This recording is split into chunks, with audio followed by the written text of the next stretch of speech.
Hello and welcome. I'm Jenny Hall. Today I'm participating in the Treetops and Trimmings 2021 Holiday Release from Trinity Stamps. My video is part of a video hop where you can leave a comment and subscribe to each channel to be entered into a gift card giveaway from Trinity Stamps. So today I'm going to introduce a couple of new products. This is the Mistletoes stamp set. I know that's a play on words. And a Big Bows, Little Bows stamp set.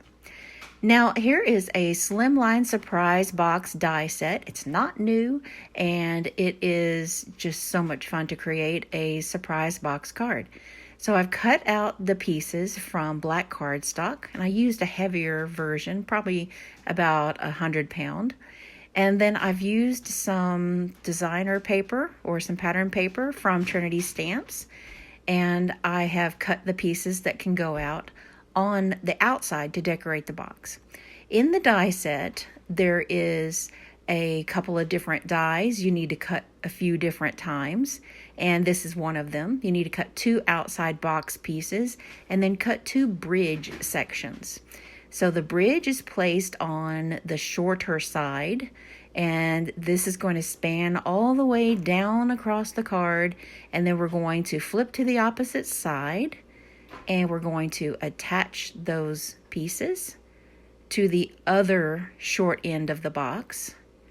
And then once they are adhered, we can close up the box. And you can see this little tab right here is how the 2 ends of the box attach.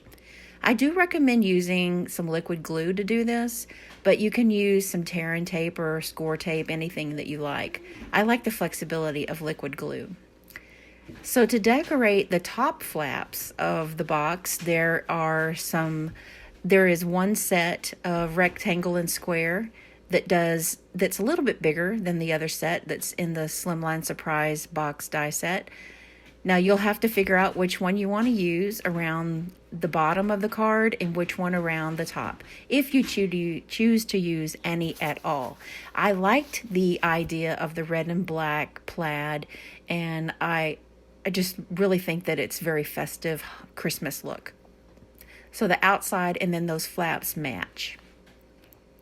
Once you have everything glued in place, then it's time to figure out what to place on the inside of the surprise area. So I've already off camera used some gold embossing powder and heat embossed all of the image from the Big Bows, Little Bows stamp set. This is a new stamp set and it's fun to color in different stamps in different ways. You could use this and really make the bows look realistic with Copic markers or with watercolor. However, I just decided to go for something that was going to take a longer process to make it shorter. For example, I could use the Copic markers and get really detailed, or just use my ink refills from Ink on 3 and slap it on the paper and it will still look okay. I used a kind of like a wash over the whole bow, except for the areas that are supposed to be the shaded areas or the shadow of the bow. And then that's where I went in to put the more concentrated color. Now, I'm not going to show all of the coloring of the bows because that's going to take up all of your time. But you can see here that I covered the whole bow in yellow, and then I'm taking the orange to go back in those little shaded areas. And it makes it look a little more realistic. And that's basically it. That's the simple coloring way that I use to color all of these bows. Now, the smaller ones, I just kind of slapped on some color because no one's going to be looking at them that closely. And the little frogs are really what's going to steal the show. I made sure that this was dry and then used the coordinating dies to cut them all out. And I do like these bows. They are really fun to use. So now I'm going to use the no-line coloring method to create the frog images from the Mistletoe stamp set. I love that play on words. Now you'll see later on in the video that it looks a little different, but for now I thought no line watercolor was the look I wanted for this project. So I used the fade out ink from Ink on 3 and stamped it twice while it was in the Mini Misty.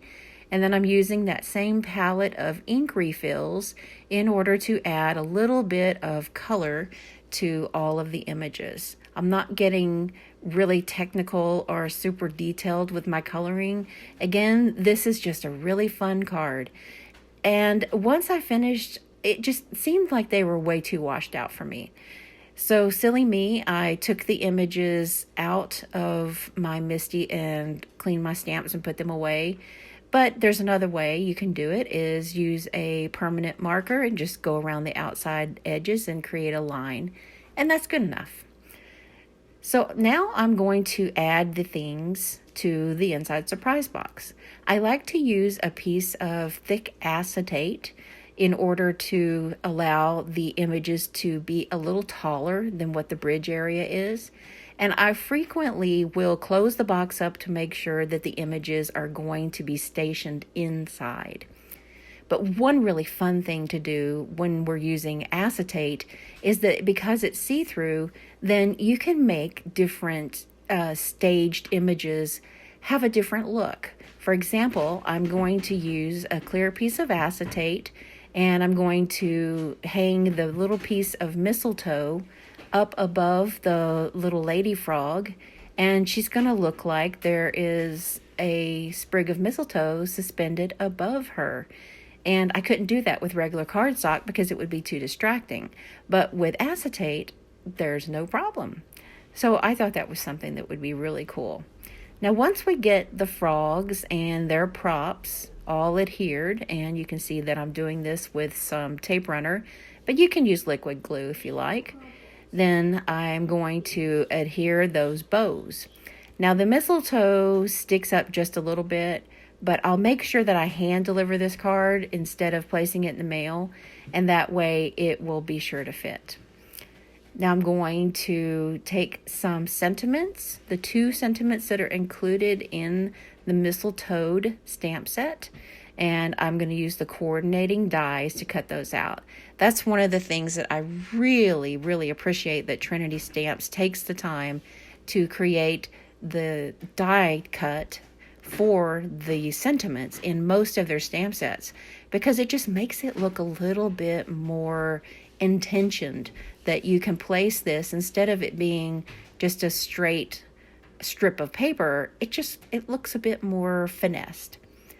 All of those bows are stuck down directly to the bridge area, and I noticed that on one of the bows I colored, I didn't quite get the whole area colored in, so I'm going over it with a little bit of a blue color to contrast. Now, no images would be complete without a little bit of the white gel pen highlights.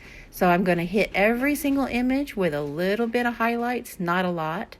But this was a really fun card to put together. When I saw this mistletoe stamp set, I just knew those little frogs would look so cute in a surprise box card. And all of the supplies that I've used today are from Trinity Stamps, available in the Trinity shop. Again, this video is part of a video hop for the new release. If you would like to enter, I would very much appreciate seeing your comment, and subscribe to my channel for more videos.